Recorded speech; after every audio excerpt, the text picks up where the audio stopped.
in online.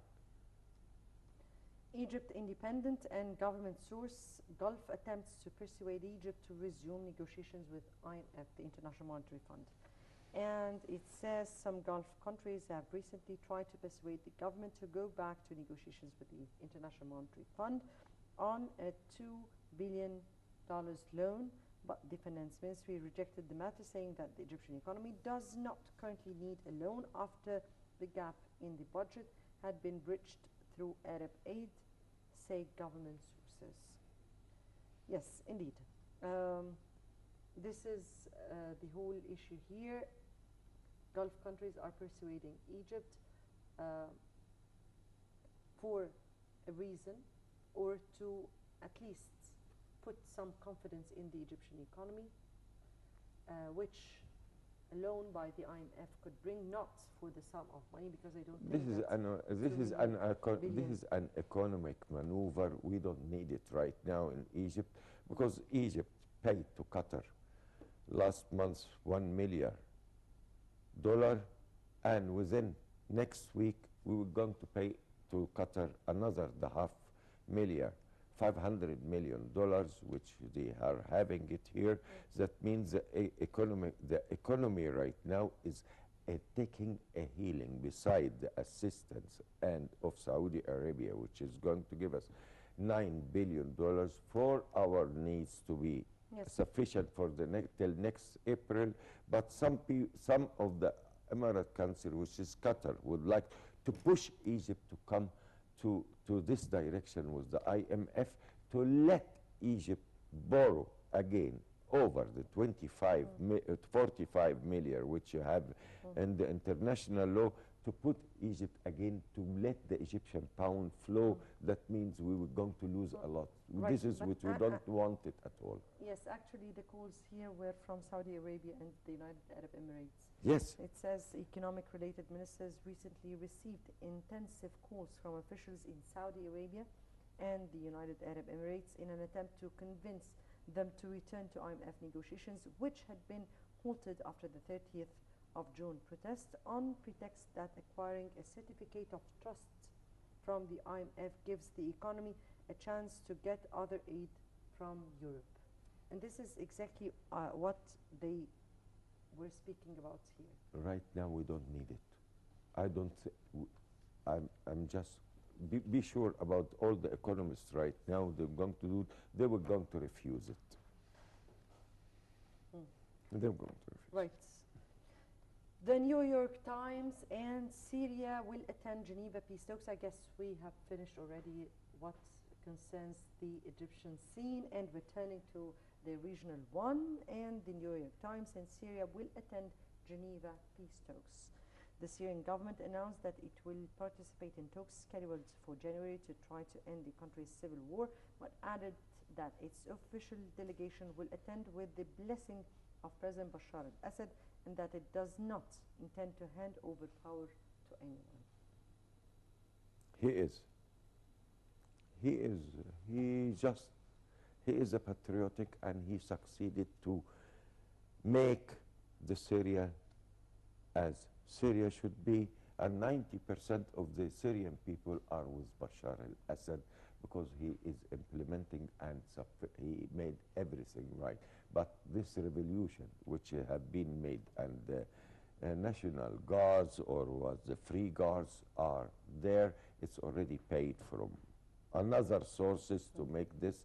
But he right now, even the Syrian government will going to attend the Geneva too with Bashar al-Assad, and he accepted to go for it.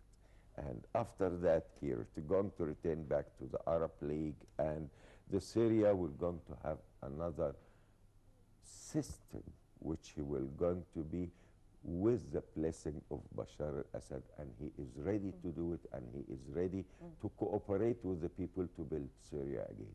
But that would already put in jeopardy the whole peace talks. I mean here, that already the rebels who have gathered all their pace and united in an alliance, seven Islamist groups together and formed an Islamist alliance, and the Syrian National Council, and they are both already divided on whether to accept to go or to refuse. Rebels are refusing.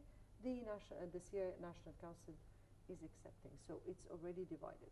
And the whole issue remained in the hands of the Syrian government of whether the government or Bashar al-Assad would accept this peace talks in order to find a way for a transitional government.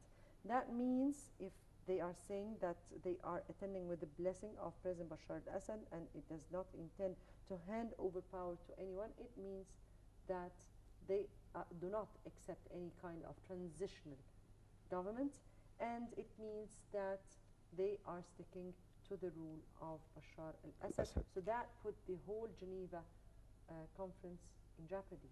If they were not going to, if the opposition were going to refuse to go, then it's okay.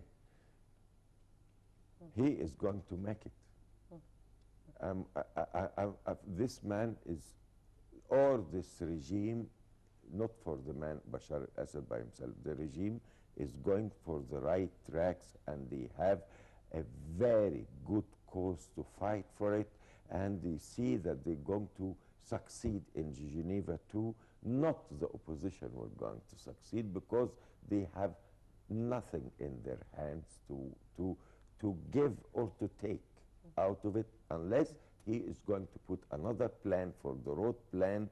He is doing it, and he's going to accept some of the free opposition. That means the patriotic oppositions to come in his government. Right. My final item here, the New York Times and Obama phone Saudi King Abdullah about Iran nuclear deal, White House. And it says President Barack Obama phoned Saudi King Abdullah to discuss the interim deal between Iran and 6 world powers to curb Tehran's nuclear program, and emphasized that it will be important for Iran to follow through on commitments made in the deal, the White House said. How do you view the White House-Iran deal? I and think they can. Compromises were made. They made a compromise, and they already, when the Obama or the administration of Obama said such a statement, that means they already had an agreement, and they made an agreement, but just for the performance, they called King Abdullah and to tell him what is the result.